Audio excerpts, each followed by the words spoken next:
everyone. My name is Cassie Berkman, and I attend the Southeastern University Extension Site campus at Christ Fellowship Church in Palm Beach Gardens, Florida.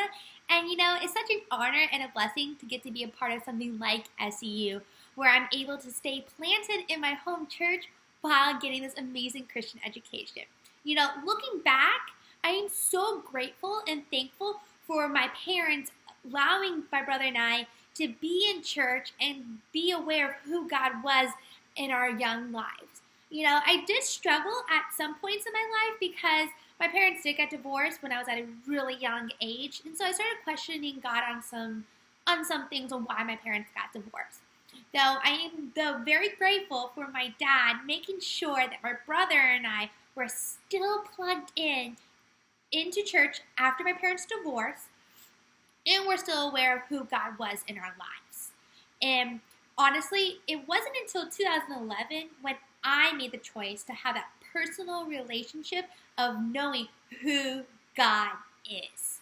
And it was at a youth conference in Orlando. I was up there with my youth group and some of my leaders, and I remember it was the first night of conference when the speaker was talking about answering the call. The calling that God has on our lives, that there has been so many amazing, great people that answer the call and lay down their lives for the call. And I remember when he gave the altar call for salvation, that if anybody wants to come up to accept Christ in their lives, they can come down to the altar. So I remember this little stirring inside of me, and I didn't know what it was, and I heard this still whisper, and I couldn't really make out what that still whisper was trying to say.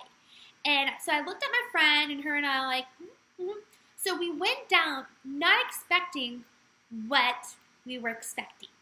When we went down, I remember the pastor putting his hand on top of my head, and from there, I got this sense of fire and this feeling that I didn't know what it was. And it was the Holy Spirit moving in, and from there, that's when I accepted Christ into my life. That's when I answered the call that God had for me. And it was because since I answered that call and because of that obedience, I'm able to be here at Southeastern University figuring out and growing in that call. Because I want to make sure that I live that John 10:10 life, that abundant life to the fullest that He has for me. And because I want to make sure that that call was answered.